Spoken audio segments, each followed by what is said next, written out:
Deion Sanders, Alabama, and politician Bakari Sellers. What do they all have in common? Well, let's talk about it. It's interesting what happened over the last few days. Let's talk about it after the bumper. Stay tuned.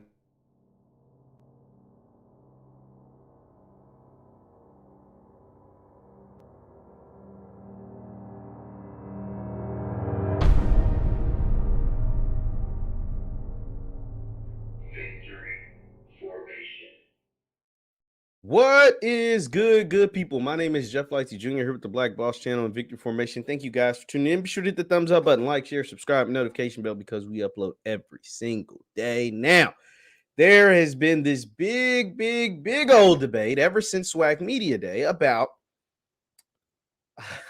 about money games, essentially, that take place with HBCUs and Power 5 schools, and specifically referring to Jackson State and Alabama. As we all know, Nick Saban had his fair choice of words for Jackson State about paying players and yada, yada, yada. They seem to have cleared all that up. They're back on Aflac commercials. They're good to go.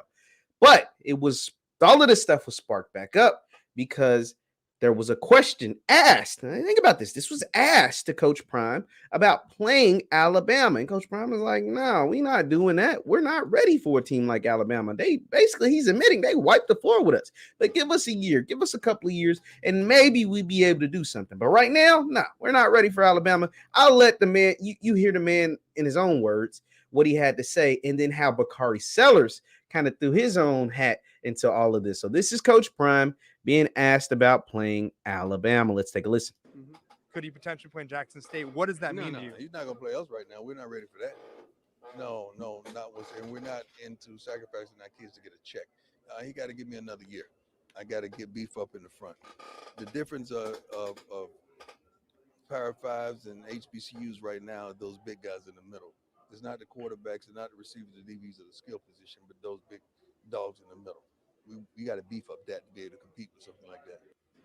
Yes. Okay. So that was Coach Prime admitting we're not ready for no Alabama. Alabama just played the national championship game. Alabama is the premier college football program in the entire country. Alabama in the last 15 years have won 7 national titles. So think about that. I don't even know why this is a discussion, but let's talk about it.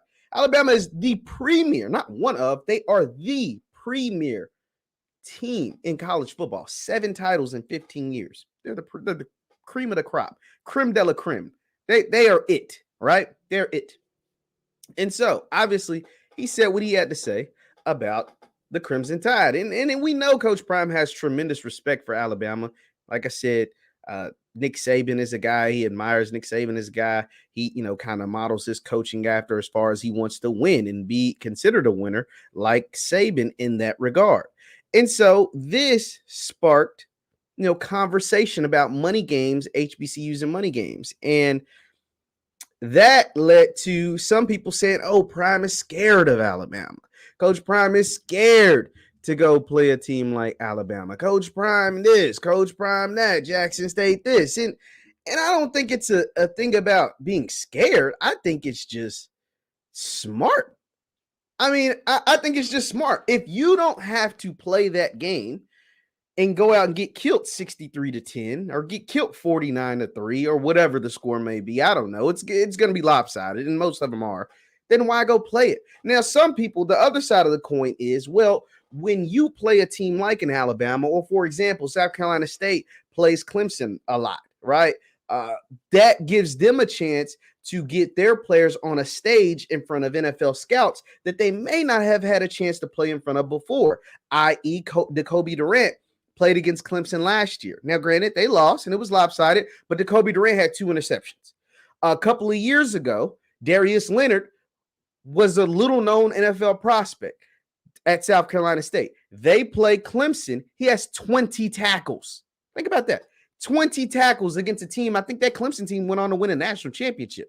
And so having 20 tackles against the eventual national champion put Darius Leonard on a lot of NFL scouts boards, and he goes 2nd round. Jacoby Durant goes 4th round out of, after having, obviously he had a dominant college career, but that one game That one game put a lot of eyeballs and put him on a lot of draft boards he wasn't on before. And there's been a number of examples like that. But we're specifically talking about HBCUs. But one that comes off top of my head was Khalil Mack. When Khalil Mack was at Buffalo, another small FCS program, he had like 2 or 3 sacks against Ohio State. And Khalil Mack's draft stock skyrocketed. People knew who he was then. His draft stock skyrocketed. And he goes, first round, top 5, I want to say, top 10 in the NFL draft. And so there's pros and cons to both of them. But what Coach Prime is saying, like, I don't want to sacrifice my kids because in some of those games, one, you're at a complete competitive disadvantage. Why? Because they have 85 scholarship players and you have 65 or 63 or something like that. So right there, sheer numbers, you're at a disadvantage. Just off sheer numbers. They have 85, you have 63. So that is part of it. Second of all, they have better resources, especially you're not just playing an FBS team. Some of these schools like South Carolina State are playing the Clemsons. Some of these schools are playing Alabama. Some of these schools are playing teams that will be competing in the college football playoff. So they're really, really good. Like they're just not kind of good. They're really, really good. And he's like, I'm not willing to sacrifice my kids, go out there and get them hurt for a check, because the main reason why the FCS schools play the Power 5 schools is because the Power 5 schools write them a check. The Power 5 schools write them a check for, $300,000, $400,000, $700,000, $750,000, sometimes up to $1 million to play those games. They write big old checks for you to come in and essentially supposed to get your head busted. So I get why Prime saying is like, yo, we can make money in other ways. We don't have to play that game, at least not yet. He's not saying he's not scared. He's scared to play the game forever. But Prime is in his his second full season at Jackson State. He's saying we're getting players. We're just not getting players at that rate to go play that team right now. Yeah, we got Travis, and yeah, we got some big-time transfers, but we're not ready yet. Give me a year. All the man said was give him a year. All he said was give him a year. So there was that, and it kind of died there. There was a couple of people that went back and forth a little bit. The South Carolina State fans, and rightfully so, had their, talk their ish like, yo, we play these teams, and it gets our guys drafted. That's why we, at South Carolina State, have the biggest contracts in all of HBCU. We have the players that are getting the most money, from the Darius Leonards of the world to the Kobe Durants and et cetera, et cetera.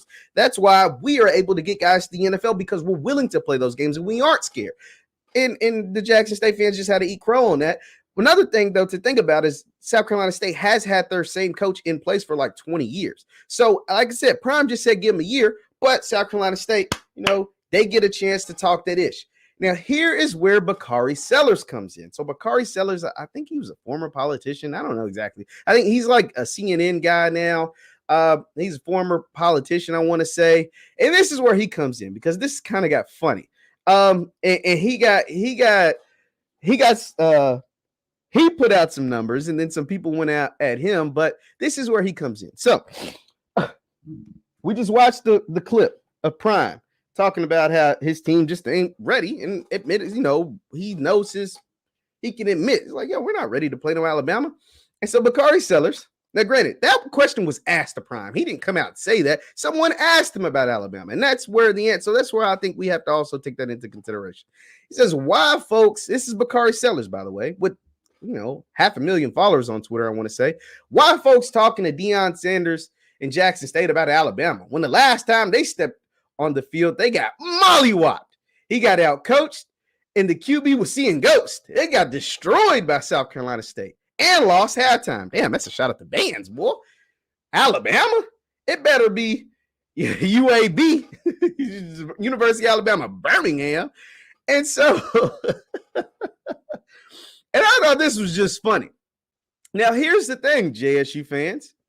Y'all are going to continue to hear the South Carolina State, and I think Bakari Sellers is from South Carolina, if I'm not mistaken, but you are going to continue to hear the South Carolina State fans forever. Like, that loss in the 2021 Celebration Bowl will never go away, ever, because even if you go and you beat them this year, they still have that win. So shout out to South Carolina State, because they're going to continue to let you know in 2021, no matter what, like there's nothing you can do to redeem for that loss. That game is over, and they will forever have that against you, period. You were the Goliath, and they were David, and they took you down. So you just got to get used to folks always bringing that up, because it's always going to get brought up. That's just the way sports works. Just like, you know what I'm saying, the Patriots 18-0 lost to the Giants. You know what I'm saying? Even if you go and the Patriots went on to win other Super Bowls, but that still happened, right? So he says that. And then Prime responds. And he goes, I prefer Dolce and Gabbana cologne, and you should try it because all that hate got you smelling hate. Thanks for the focus and the mentions. It blows us up even more. Bakari then responds and says, where are you at, Bakari? Where are you at? He says, Prime, you ain't refuted one singular fact. 31-10 last time you put the headphones on. Side note, are we 21? Get some Creed cologne. We are grown. And I just thought this was all funny. Yeah, so Bakari Sellers he's a former South Carolina House of Representative. And he has nearly 400,000 Twitter followers. And so that brings up, like I said, it's all centered. It's all about preference. Do you prefer getting on a stage with a team that you have inferior talent to, but more NFL scouts? Or do you prefer playing teams that is more up along your competitive line and feeling like you can get your guys to the NFL that way? It's all about preference. I think Bakari was out of line because that was an easy, like I said, Jackson State's an easy target when talking about the Celebration Bowl, especially for people from South Carolina, because you will always have that win over them. Not only did you win, you won in dominant fashion, and no one can take that away from you. But this is a new season. I think Prime and Jackson State is focused on the 2022 season, while Bakari and some others are still taking shots at 2021. But if you're a JSU fan, you're just going to have to get used to that, because that is one thing that you cannot take away from the South Carolina State faithful, the people of South Carolina. Like, you can never take that away from them. As I said, your preference is your preference. If you feel like the money games are beneficial both financially and getting your guys on a stage, you have a point there. To me, if I'm Prime, I understand his approach because, one, his school isn't desperate for money since he's been there. Now, in years past, Jackson State has played money games. But as long as Prime is there, I don't think they will play too many money games simply because they are able to have other forms of revenue. They are the most talked about HBCU when it comes to football. They do get the most press because of who their head coach is, because of what they're able to do on the recruiting trail, and because of what they're able to do on the football field. Obviously, they got blown out by South Carolina State, but this team went undefeated in the SWAC. This team won the SWAC East for the first time in a long time. This team won a SWAC championship for the first time in a long time. This team was very, very good in the SWAC, and now this year they're looking to be dominant. But if you're South Carolina State fans, you say, hey, our thing works for us. We won the MEAC, we won the Celebration Bowl, and if you look at HBCU contracts in the NFL, our guys make the most money. So I'm not saying either one is better than the other. I just understand where both programs are coming from. I just understand it. I get it. And, after 20 years, maybe Prime will be able to challenge, I know Prime will be able to challenge those NFL earnings rankings if he's at Jackson State for 20 years, like Coach Buddy Pugh's been at South Carolina State for 20 years. You get what I'm saying? But that takes nothing away from Coach Pugh, because what he's been able to do in 20 years, Jackson State over the last 20 years just hasn't been able to do. Now, Prime is there, and things already look a lot different, and will look different moving forward. But I understand both concepts. It's just about what you prefer. If I was in Prime's position, I would prefer his approach over the others. But everybody's not in that position. Everybody is in Jackson State. No other coach is Deion Sanders. So I get why they do what they do. And if you're a Jackson State fan, you're just going to have to learn to live with the fact that anybody from the state of South Carolina, or that is a South Carolina State alum, graduate, fan, supporter, whatever, is going to always hold over you the fact that they were the big underdog and that they went to the Celebration Bowl with it. Literally no one besides the good old people from their state predicting that they would win. And not only did they win, but they won by 21 points, which happens to be Prime's number that he made famous. So you just got to learn to live with that, because that ain't going away ever. Even if you go and you beat them by 21 points in this year's Celebration Bowl, they will always have Celebration Bowl 2021. And that just is what it is. So as long as you're not sensitive, you'll be good. But they're going to always have that to talk about and to brag about, and rightfully so, because they went out there, they earned it, they won, and they delivered. But I thought that was an interesting thing. I thought Bakari Sellers, he is what he is. He's an interesting dude anyway. So it is what it is. But this football season, the fact that even topics like this even get brought up lets you know the anticipation for the 2021 football season, not just for Jackson State, but for all of HBCU football, because there's other SWAC schools like, y'all forgetting about us. Whether it's the Gramblins letting the world know that we still own the SWAC, whether it's Coach Willie Simmons and FAMU letting everybody know that, game 1 or September 4th, the Orange Blossom Classic it could determine who wins the entire SWAC conference, not just the East, but the entire conference, and everybody else who wants to improve and players to look out for. Ooh, I just cannot wait.